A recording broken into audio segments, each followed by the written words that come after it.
Hi, friends, and thank you for inviting me, Serena, and all the wonderful other Brazilian chiropractors who are part of the creating the International Congress. I really appreciate it. I'd like to start out by reading something to you that had a great impact on me, and it's something that I share with all of the patients that start care, patients, practice members that start care in our office. In a matter of 60 seconds, the amount of time it will take me to read this page, your body will perform millions of complex functions quietly, automatically, and flawlessly. You will take about 15 breaths. Your heart will beat about 70 times. Your tear ducts will moisten your eyes 25 times. 6 million chemical reactions will occur in your brain. Your bone marrow will produce 180 million blood cells and destroy the same amount. You will shed 10,000 particles of skin, and 300 million cells will die. Just like that.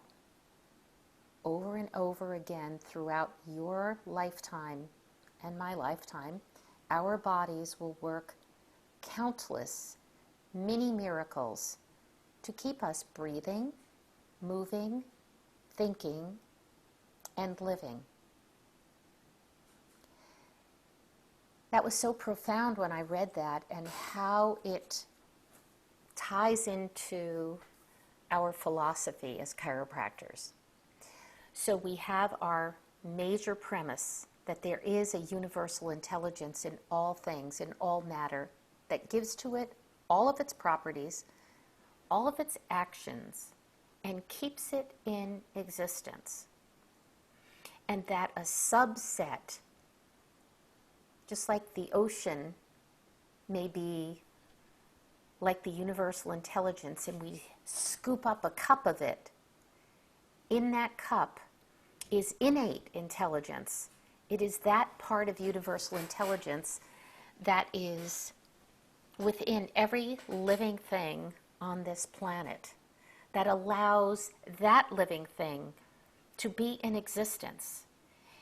It is that innate intelligence that gives life, living things, all of its properties, all of its actions, and maintains it in existence. And I would add to that, maintains it in existence unless something interferes with the expression of that intelligence. And for us as chiropractors, the interference that we look at specifically and that we are trained to be able to detect and have an impact on is called the vertebral subluxation. That subluxation that occurs where the physical aspects of our structure are interfering with the physical, chemical, and electrical aspects of our lifeline, our nerve system, our spinal cord, and ultimately the entire central nerve system. So the impact that it has is not just from above down, but it's also from downward upward. That flow of information from brain to tissue cell, as well as tissue cell to brain. And it is that system that we can have an impact on. So why would we limit ourselves to treating symptoms when the impact that we can have is to allow someone's body to express its fullest intelligence? It's sort of like if I have a child, a young child, and I see them ready to cross the street, and I know it's a busy street, and there are cars coming in all directions, and my child has earplugs in their ears and a blindfold over their eyes, and they cannot see and they cannot hear, before they go to walk across the street, if I can remove the earplugs and I can remove the blinders, they will be able to see what they need to do in order to stay alive. So I look at a simple example like that to explain what we do as chiropractors. We're taking blindfolds and earplugs, so to speak, off of people's nerve system so that the brilliance and the genius within that body can express itself to its fullest potential and keep it alive and surviving, giving it the wherewithal that it needs to do that. So, for those of us that have been in practice for whether it's a short time or a longer time, my gray hair means I've been doing it a longer time. And 38 years to be exact. I've been practicing with my husband, Dr. Peter Kevorkian, for most of those years. The first couple years I practiced on my own, in my own practice that I created in downtown Boston, a place where everyone told me I should not even attempt to start a practice because I would not be successful there. I'm from Jersey, and I'm Italian, and so I have a certain persona about me, and I was brought up in a family where if somebody said to my parents it couldn't be done, my parents would discover a way, and they passed that on to us children, that we don't look at things as obstacles. We say, how can I get through that obstacle? And we're creative. And that's been very helpful in my life. So, back to my practice. I started my practice in downtown Boston in a place called Back Bay, and I called my office Back Bay Chiropractic. And in Back Bay Chiropractic, I was meeting my overhead, what it cost me to live personally, as well as what it cost me to be in my practice with all the bells and whistles, which it was a very simple practice, no x-ray, one office adjusting room, and a living room where people were received into my space. And I lived in the back 2 rooms, a kitchen and a bedroom, and another small room, and a bathroom. And like I said, I was able to meet all of my expenses within 3 months. And what did I do? I had a plan. I had a plan that I would talk to as many people in as many businesses that were in my surrounding area on a day-to-day basis. I decided that I would do talks in the health club, the women's health club that was down the street. I did talks at a local business area. I did talks in my office, and I had a friend of mine who would go out in the street, literally, and say to people, oh, you've got to come upstairs. We've got some really comfy chairs, and we have a doctor who's talking about health and how you can be healthier and live a better life. I don't remember all the details of what she said, but she got people to come upstairs and listen to me for a half hour to an hour about health and chiropractic. And I had a lot of new patients. I also did a screening, a health screening at a health fair where I screened over 60 people. And out of those 60 people, 30-something of them signed up to come into my office, made appointments, and out of them, 28 came into the office, and out of those 28, about 20 of them started care and did a 3-month program of care in my office with me. So when you look at that, and you look at numbers, 20 new patients within the first 2 months of me starting my practice, just from that health fair, plus the other ones that trickled in, coming 3 times a week for the most part, some twice a week, but mostly 3 times a week. And I had instant practice, seeing 40 to 60 visits in a week, which over the next few months was able to cover all of my expenses. I had figured out in my plan before opening that if I charged $25 a visit, I only needed 40 people a week to cover my expenses. So I encourage you, if you're brand new in practice, or if you're moving your practice somewhere else, or you want to just kind of take a look at your finances, figure out what it costs you, both personally as well as professionally, to have your office, and then figure out what a fair fee is for you to charge, and then you figure out how many people you need to see to cover that. And then any extra that you make from a new patient exam or x-rays or whatever else you do to start people into your practice, that is like icing on the cake. So I started that practice, and shortly after that, I met Dr. Peter Kevorkian, who 5 months later became my husband. And that's a long story, which we won't share today. You'll have to get me and find out what that story is, because it's a great story. And so I sold my practice that was almost 2 years old, and Dr. Peter and I moved out of the city and into the suburbs, bought a house with money that we had saved, and started a brand new practice. And we have been in that practice for 37 years together.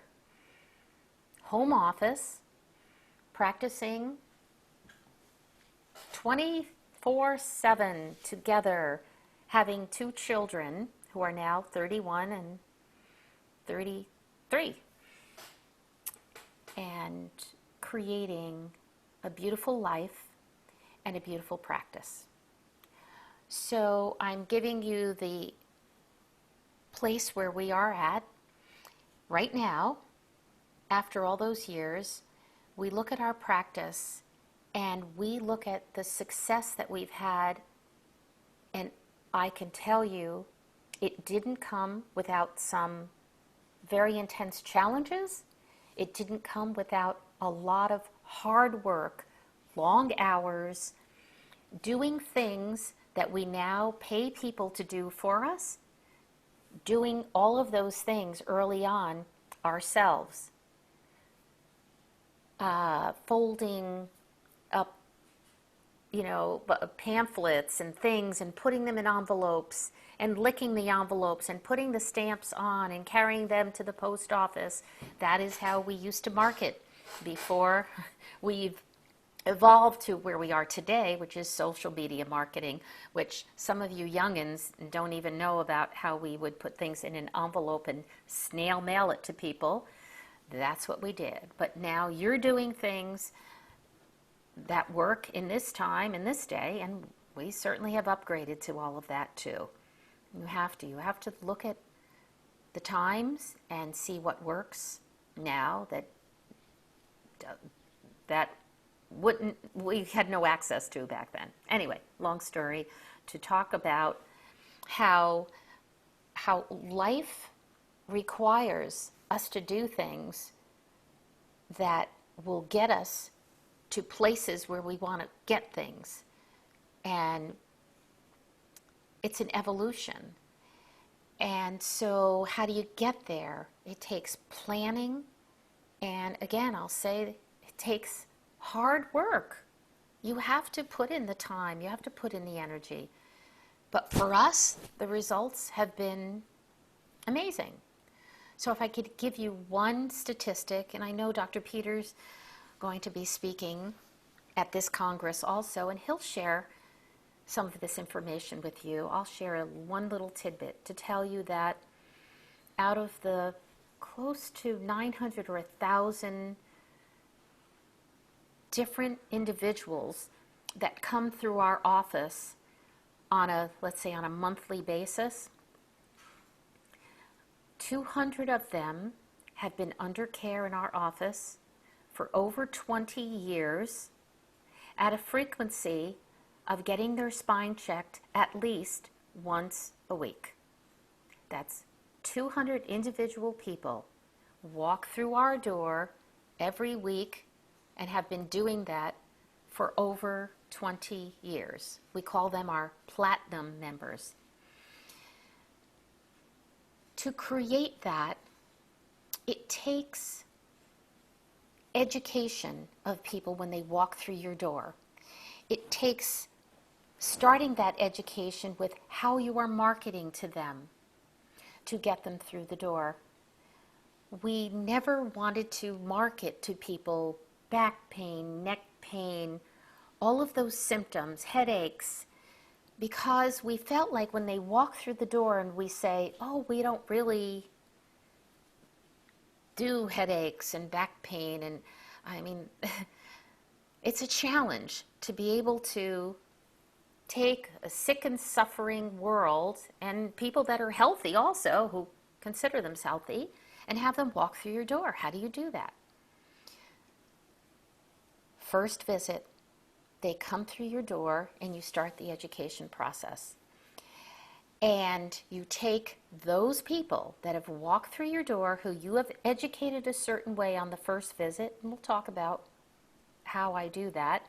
And then on the second visit, when you explain to them what your findings are from the first visit exam and x-rays if you take x-rays, and whatever you do on that first visit that allows you to be able to determine what they need for chiropractic care, how much, how frequent, and all those clinical decisions, so that on the second visit you can share with them your findings and explain how much care they need and why they need the care and what the benefits will be from that care.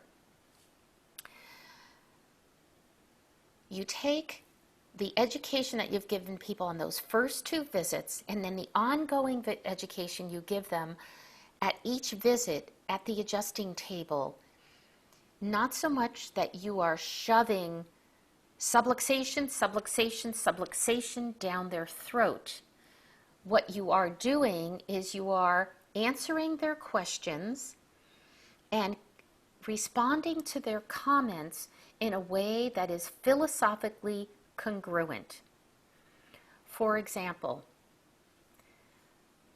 Dr. Patti, that last adjustment you gave me, you fixed my headaches. Wow. My response, wow. Thank you for giving me all of that, the accolades, and thank you for giving me that, what would be the word, all of the credit for that. What I want to share with you is that I pushed some buttons along your spine. I flipped some switches. And what your body did with that is the miracle. How your body was able to take a gentle force that I put into your spine and allow your body to do something different than what it was doing, to me, is the miracle. That you are the miracle, that your body did that is the miracle. And I really want you to take the credit for that and not give it to something outside of you. I'll take credit for being a partner in helping that happen in your body.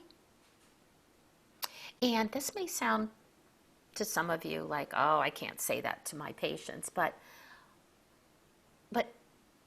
I say to some people, you know what, if you fell down a flight of stairs, you might have corrected some of those subluxations on your own by some of the forces that would have come into your spine from that fall down the stairs. But that's not the preferred way we would like to see your body correct subluxations.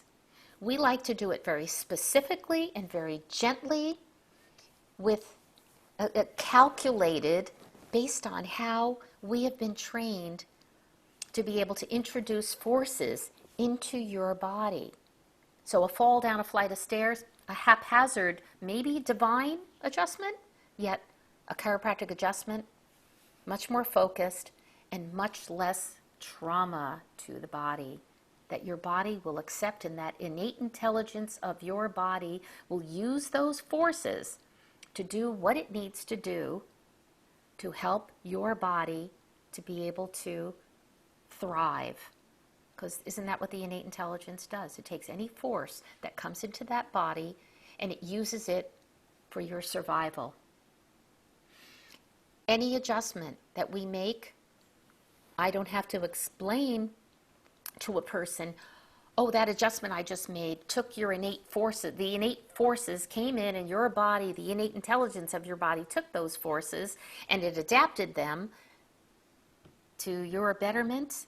We know that as chiropractors, and there might be some patients who you could share that dialogue with, yet for the most part, we flip the switches and your body does what it does miraculously because you have a genius inside of your body. That's how I would say it to a patient.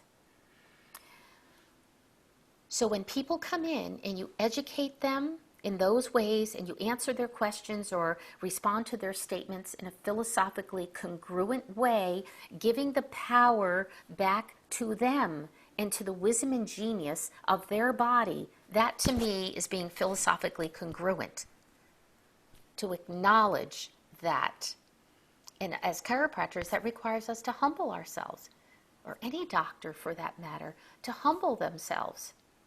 For a heart surgeon to humble themselves and say, yes, I opened up your chest and I did something to allow your heart to function better, but the wisdom and genius of your body repaired everything, put everything back together that I pulled apart, and it created a whole new cellular structure for you to be able to survive.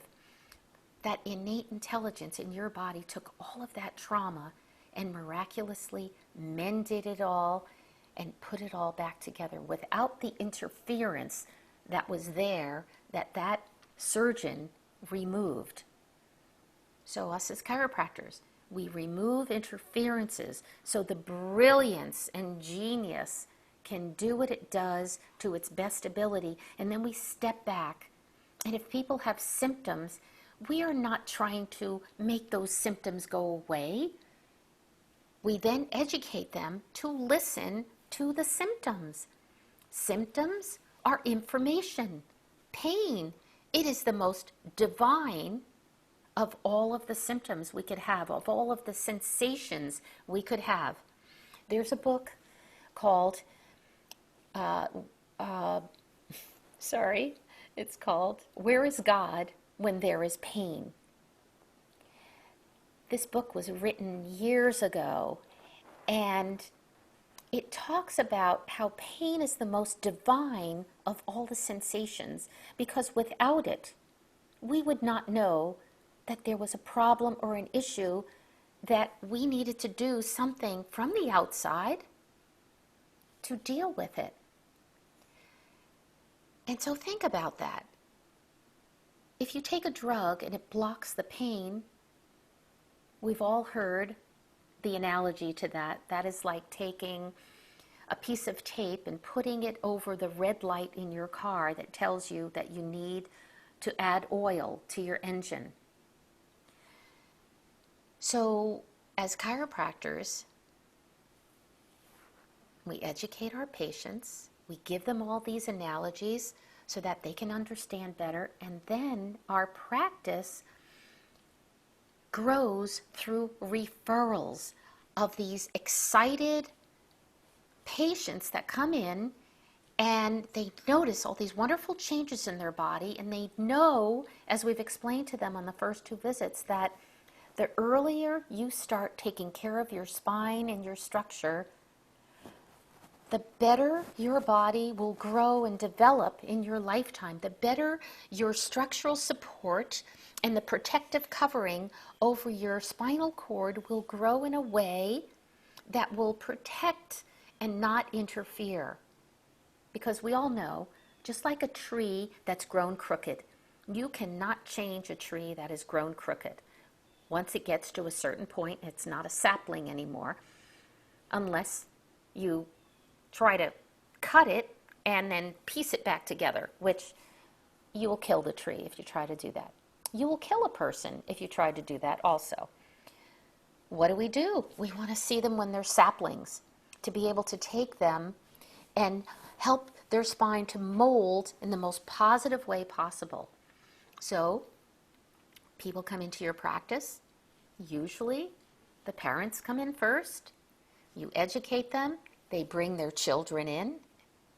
And then, if you get to be 38 years in practice, like Dr. Peter and I are, you end up having a second generation and a third generation of families bringing in their children and grandchildren.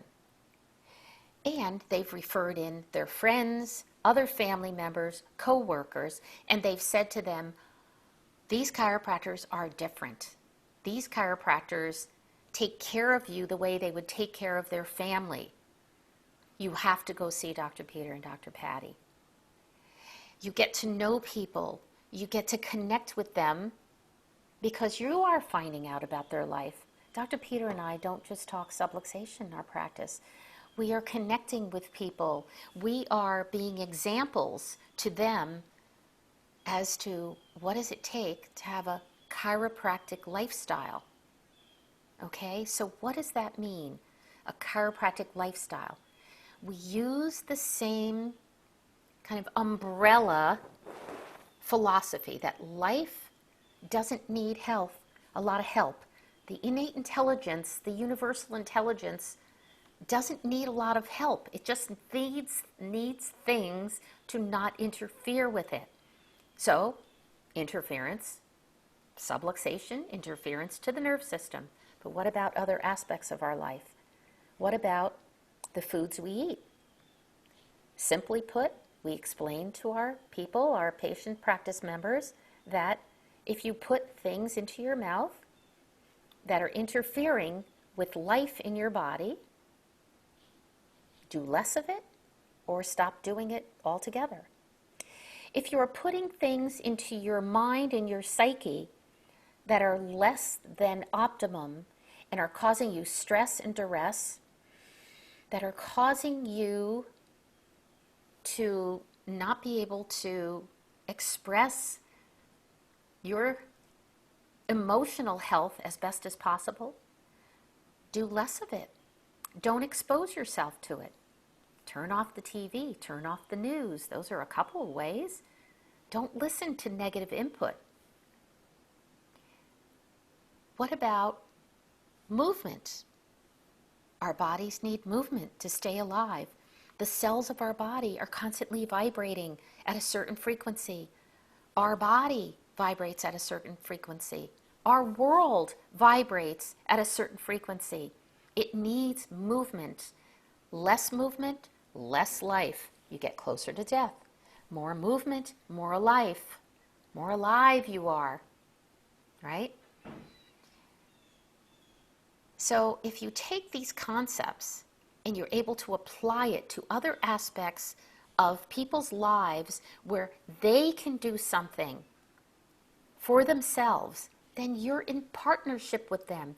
You're removing interferences to their nerve system, which doesn't allow the innate intelligence of their body to express itself to its fullest potential. You help them with that, and they do all those other things. I use this analogy, which works really well for me, and it might work for you. I share with people that if they would think about their life as a boat that's floating in the water, and every time they have a negative input, they have a subluxation, they have a trauma, they have a birth trauma, they They are traumatizing themselves on playgrounds. They're traumatizing themselves by eating chemical foods that are affecting their body in a negative way. They're being exposed to tremendous amounts of stress in their lives.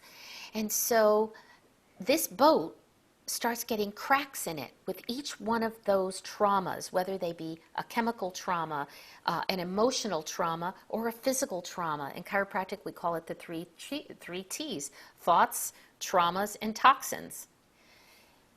Every time they have one, it puts a little crack, a little crack, a little crack, and all of a sudden water starts filling up in this boat, filling and filling and filling. No symptoms, until all of a sudden that boat gets full and it starts overflowing. Then they started noticing things. Their body starts screaming at them, whether it's pain, whether it's heart symptoms or gallbladder or stomach problems or, emotional stress problems. They're having panic attacks or who knows what. What I educate the people in our practice about is that there are two things that we can do. One is you can go to other practitioners who can help bail out your boat, bail out your boat, bail out your boat. And then you can, on your own, stop filling that boat. Start reducing those chemical, emotional, and physical, spiritual, whatever stress, financial stresses that are coming into your life that are causing that boat to fill up faster, then we can bail it out. So if you're doing both at once, if you're bailing out quicker than they're filling up, that's a plus. That's a plus. I don't mean to say that they never have symptoms, because I look at symptoms, again, as information. And symptoms like, I have a runny nose all the time, that means my body's creating histamine and it's pushing it out of my body because it's taking all the dead bugs, viruses, bacteria, and it's trying to get it out before it gets deeper and causes more problems. So I change symptoms for people into looking at the body philosophically, correctly, to say this innate intelligence knows better than us. And it knows if it needs to get something out, it'll puke it out, it'll push it out the other end, it'll push it out our orifices to get it out of the body. It'll push it out of our skin to get it out of our body. So is that a bad thing? Most people say no, it's a good thing. Okay, so you start to position symptoms as not this big horrible thing that needs to stop up. You stop up that histamine, and those viruses and bugs and bacteria are going to go deeper into the lungs. And then what happens? Now we have a bigger issue and a bigger problem, and they need to do some more outside-in stuff, which is what people do. Oh, it's getting really bad, Dr. Patti.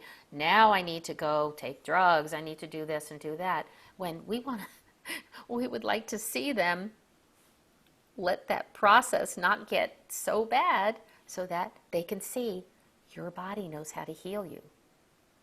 When you have kids come in with ear infections and you say to their parents, we're going to turn on their switches so their body can do its best to be able to drain whatever needs to be drained out of it, to open up, to take away the physical pressures that may be upon their skull or upon their spine, anywhere in their spine, and to give parents the support they need to be able to say, just wait it out. Just wait it out and allow your child's body to get through this, and then you'll see that you can trust it and they'll learn that they can trust it. I'm kind of digressing here. I will come back to my first and second visit, which we started a while ago. I think it's important to talk about this concept now, and it's a concept of programming, right? So the nervous system gets programmed in many ways. Many parents out there in our world right now, it's very frustrating because they're looking from the outside in and teaching their kids that healing and health comes from the outside in. Their kids get an ear infection, sniffles, cold, they're teething, whatever, and it's, we got to take you to the doctor, we got to get a drug, we got to do this from the outside in. And they do this a child's entire life. They're constantly, every time their body has a symptom, it's, let's go see the doctor, or take this, take that, do this, and then you will be better. That's programming them that all the answers are outside of them. Peter and I recognized that, and as parents we said, let's program our kids differently. Let's program our children right from birth that they have a genius inside of them that knows how to heal them from the inside out. What does that require? That requires extreme, I say, amounts of trust in us, having trust in those little babies that have been entrusted to us, to stand by and support them and watch them as their body goes through different experiences of different chemical stresses that may come into them from this outside world, emotional stresses, physical traumas that may come in, accidents and things they may go through, and to stand by them and constantly acknowledge to them, you have a strong body, you have a smart body, your body, the life inside of your body knows how to heal you. So when Katie and Christopher were new babies, and you know what? Newborn babies are getting exposed to so much in the air, in the culture, the stressors that you can sense them and feel them, and they're wide open to all these stresses. And so, yes, do they get symptoms? Yeah, they're teething. They're going to get fluid buildup. Do we adjust them? Yes, we adjust them so that we can keep their bodies and their power switches on as much as possible so their body can deal with that. So from the moment they're born, we whispered in their ears, you have a strong body. You have a smart body. Your body knows how to heal you. Take that in, folks. It is so powerful. Why not program our kids that way instead of, you have a stupid body? You don't really say that, but you are saying that when you say, here, this is going to heal you. This is going to fix you. This is going to make you better. Or the doctor is going to make you better. And don't get me wrong, there are times when wherever your line is drawn, where you need to bring your children to another healthcare practitioner to get their counsel and their input to know, what do I need to do, or what possibilities can you offer me to help my child through this particular crisis? Okay, so I'm not saying you never do that. We all draw our line wherever we do to where we cross that line and say, okay, I need some other counsel by other healthcare practitioners. And that could be a medical doctor. It could also be a naturopathic doctor. It could be a homeopathic doctor. It could be an acupuncturist. So many other practitioners that we could use to help support us in this journey. So after saying over and over and over and over for years to our children, you have a strong body, you have a smart body, your body's going to heal you. Oh, you fell and scraped your knee, you have a strong body, you have a healthy body, your body knows how to heal you. Oh, your tummy doesn't feel good, you have a strong body, you have a healthy body, your body's going to heal you. Why do you think your tummy feels like that? And then you help them understand why their body would feel a certain way. I know for me that I'll eat certain foods that don't sit well for me, and I'm going to feel it. And I don't get nervous and worried about it because I know what I did and how it's going to affect me, and I made the choice to do it. You know, if I eat too much sugar, if I drink more than a glass or two of wine, I mean, we all have what we have to figure out is our limitation. And then if we cross it, then that's our own problem that we did that. We crossed that line, and, you know, you put up with the consequences of that. So for your children, Katie, why do you think your tummy hurts you? I don't know, Mommy. Well, have you eaten food today? Yes. Have you drank enough water? No. And let's feel in here. Oh, okay, maybe. Did you poop today? No. Okay, so maybe your body's telling you something. It's telling you that you need more water so you can push the poopies out of you. You teach your children about the physiology of their body and about what they're experiencing and why they might be experiencing it. So, Katie drinks some more water, and I say, just rub your tummy. She poops, and she says she feels better. So they've associated cause, effect, and they know they have control over that in their own body to be able to prevent it from happening. And if it does happen, they know what to do to help themselves. So when our son Christopher was 2 years old, and we moved into the house that we are now living in, and it had a staircase that we didn't have in the other house, and it wasn't carpeted, and Christopher was standing at the top of the steps, and I had taught him to come down the steps backwards, feet first, facing the steps, backwards, one step at a time. Well, I was across the room, and I looked up, and I saw Christopher facing the steps, and he put his foot out to step onto that first step, and what do you think happened? You got it. Tumble, tumble, tumble, tumble, tumble, down 14 steps. And he landed on the bottom, on the hardwood, and I just saw his life go right in front of me, and I freaked out, went running over to Christopher. I picked him up, I held him. He was crying, I was crying, and I said, Christopher, that's okay. Mommy's here. Mommy will help you. And out of the mouth of babes, my son says, that's okay, Mommy. My body will heal me.